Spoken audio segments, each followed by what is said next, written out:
Welcome everybody to another interesting videos. Today I will share excellent tricks with all of you. Those are new to make sure to follow this page. আজকের class দেখার পর আপনারা preposition থেকে যদি কোনো জটিলতা থাকে এবং চাকরির পরীক্ষায় যে প্রিপোজিশনগুলো বারবার দেওয়া হয়, এই ক্লাস দেখার পর আমি ইংরেজি গ্রামার থেকে আপনার যে একটা ভয় রয়েছে সেই ভয় থাকবে না।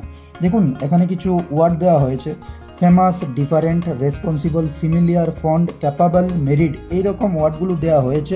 একটা জিনিস মনে রাখবেন, এই ওয়ার্ডগুলো দেখার পর আপনাকে কোন প্রিপোজিশনগুলো ব্যবহার করতে হবে। ফেমাসের সঙ্গে মনে রাখবেন আপনি ফর ব্যবহার করবেন, ডিফারেন্টের সঙ্গে ফ্রম, রেসপন্সিবলের সঙ্গে আপনি কি ব্যবহার করবেন, ফর, সিমিলিয়ারের সঙ্গে আপনি টু ব্যবহার করবেন, ফন্ডের সঙ্গে আপনি অফ ব্যবহার করবেন, ক্যাপাবলের সঙ্গে আপনি অফ ব্যবহার করবেন, মেরিডের সঙ্গে আপনি টু ব্যবহার করবেন। এখন দেখুন এই রকম ওয়ার্ডগুলো যখনই দেখবেন আপনি 100% না 99% চোখ বন্ধ করুন, উত্তর দিয়ে দিন। আপনি এইরকম ফেমাসের সঙ্গে ফর, ডিফারেন্টের সঙ্গে ফ্রম, রেসপন্সিবলের সঙ্গে ফর, সিমিলিয়ার সঙ্গে টু, ফন্ডের সঙ্গে অফ, ক্যাপাবলের সঙ্গে অফ, মেরিডের সঙ্গে টু।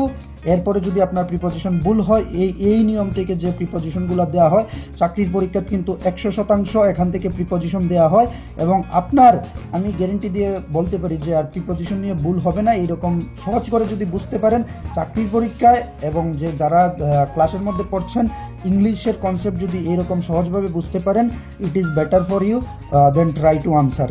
নিচে দেখুন মক টেস্ট রয়েছে, এইগুলোর উত্তর দেওয়ার অবশ্যই চেষ্টা করুন এবং প্রত্যেকটা বিষয়ে সহজ করে যদি আমি আরও এক্সপ্লেন করে আপনাদের সামনে নিয়ে আসবো।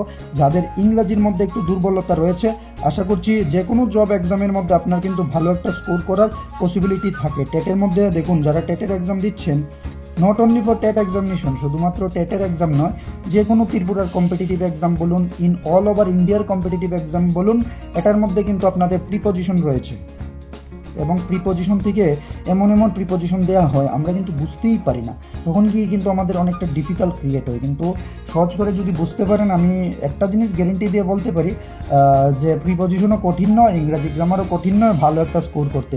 ধরুন 30-এর মধ্যে যদি আপনি 20+ স্কোর করতে পারেন, it is good score for you. এটা কিন্তু দুর্দান্ত একটা স্কোর যদি সেই রকমভাবে আপনি পড়তে পারেন। তো তার জন্য আপনাকে বুঝতে হবে সহজ করে, এবং আপনাদের জন্য কিন্তু নিচে অনেকগুলো মক টেস্ট রয়েছে এবং এইগুলা নোট ডাউন করে নিন, কারণ পরীক্ষার মধ্যে বিগত বছরের বিভিন্ন পরীক্ষার মধ্যে আমি 10 ইয়ার্সের যে কোয়েকশনগুলো কম্পিটিটিভ এক্সামে রয়েছে এইগুলো আমি টালি করে দেখেছি। অ্যাটলিস্ট অনেকগুলো প্রিপোজিশন কিন্তু এই নিয়ম থেকে দেওয়া হয়, অ্যাপ্রোপ্রিয়েট প্রিপোজিশন থেকে, এবং এখান থেকেই কিন্তু আপনারা এই ওয়ার্ডগুলো মনে রাখবেন আর প্রিপোজিশনে এইগুলো ইউজ করতে হবে। তাহলেই দেখবেন চাকরির পরীক্ষায় ভালো স্কোর করবেন। অবশ্যই ভালো লাগলে ভিডিওটা শেয়ার করুন এবং পেজটা কিন্তু অবশ্যই ফলো করুন এবং সাবস্ক্রাইব করে নেবেন। আরও এইরকম সহজভাবে এক্সপ্লেন যদি ভিডিওর দরকার আপনাদের হয় তাহলে অবশ্যই বলবো পেজটি ফলো এবং সাবস্ক্রাইব করে নেবেন।